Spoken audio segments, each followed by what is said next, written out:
Books with blue. Today we are reading A Bad Case of Stripes by David Shannon.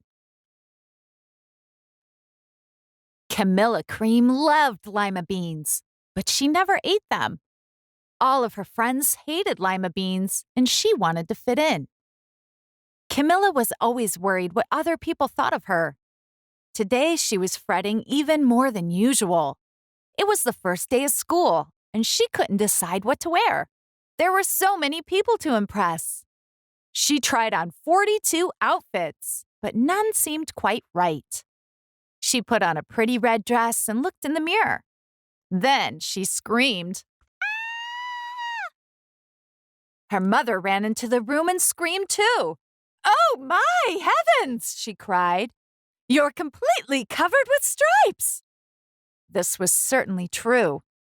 Camilla was striped from head to toe. She looked like a rainbow. Mrs. Cream felt Camilla's forehead. "Do you feel all right?" she asked. "I feel fine," Camilla answered. "But just look at me!" "You get back in bed this instant," her mother ordered. "You're not going to school today." Camilla was relieved. She didn't want to miss the first day of school, but she was afraid of what the other kids would say. And she had no idea what to wear with those crazy stripes. That afternoon, Dr. Bumble came to examine Camilla. "Most extraordinary," he exclaimed. "I've never seen anything like it. Are you having any coughing, sneezing, runny nose, aches, pains, chills, hot flashes, dizziness, drowsiness, shortness of breath, or uncontrollable twitching?" "No," Camilla told him. "I feel fine." "Well then," Dr. Bumble said, turning to Mrs. Cream, "I don't see any reason why she couldn't go to school tomorrow. Here's some ointment that should help clear up those stripes in a few days. If it doesn't, you know where to reach me." And off he went. The next day was a disaster. Everyone at school laughed at Camilla. They called her Camilla Crayon and Night of the Living Lollipop. She tried her best to act as if everything was normal. But when the class said the Pledge of Allegiance, her stripes turned red, white, and blue, and she broke out in stars.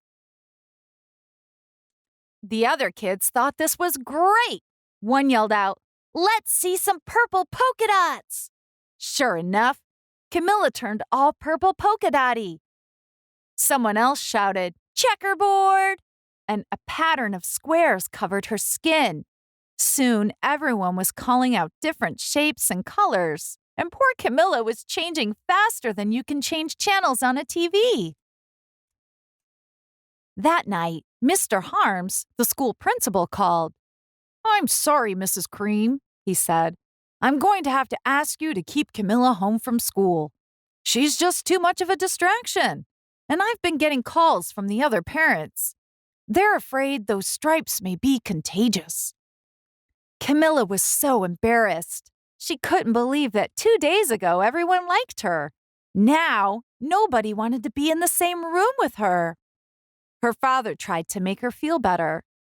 "Is there anything I can get you, sweetheart?" he asked. "No, thank you," sighed Camilla.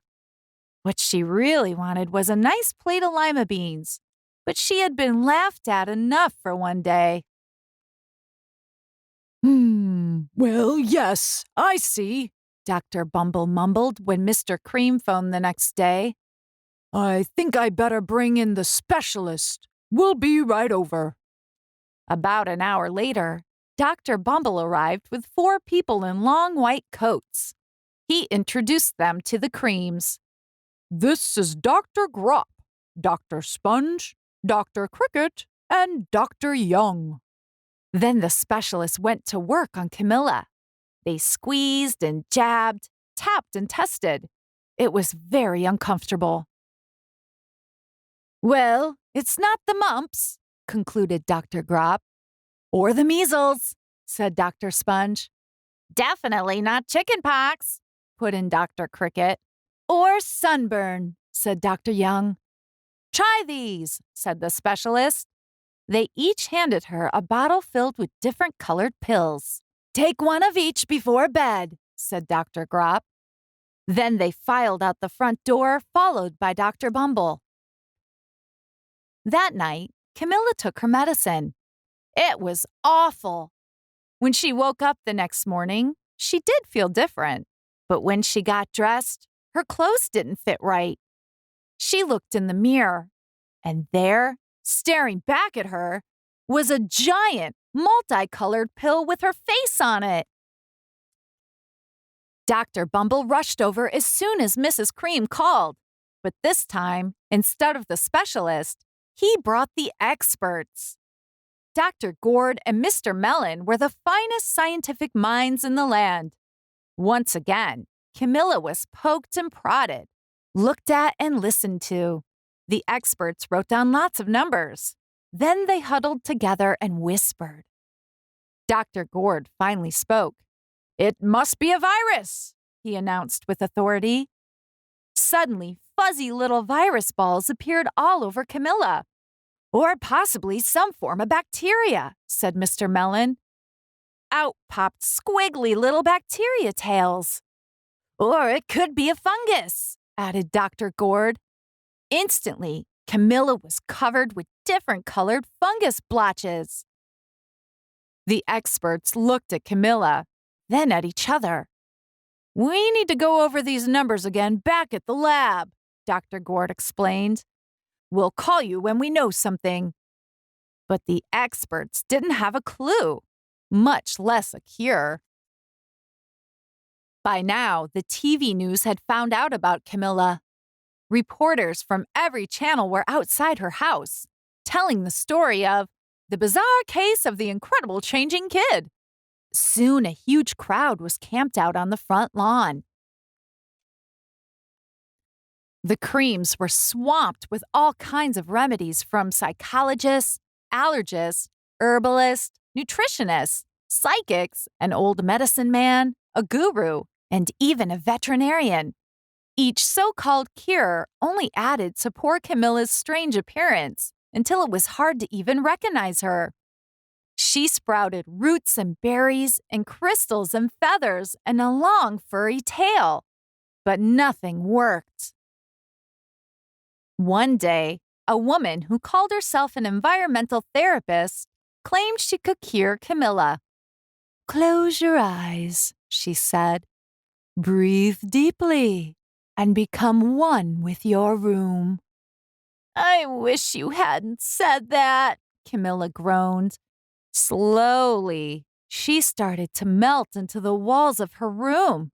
Her bed became her mouth, her nose was a dresser, and 2 paintings were her eyes. The therapist screamed and ran from the house. What are we going to do? Cried Mrs. Cream. It just keeps getting worse and worse. She began to sob. At that moment, Mr. Cream heard a quiet little knock at the front door. He opened it, and there stood an old woman who was just as plump and sweet as a strawberry. Excuse me, she said brightly, but I think I can help. She went into Camilla's room and looked around. My goodness, she said with a shake of her head. What we have here is a bad case of stripes. One of the worst I've ever seen. She pulled a container of small green beans from her bag. Here. These might do the trick. Are those magic beans? Asked Mrs. Cream. Oh, my, no, replied the kind old woman. There's no such thing. These are just plain old lima beans.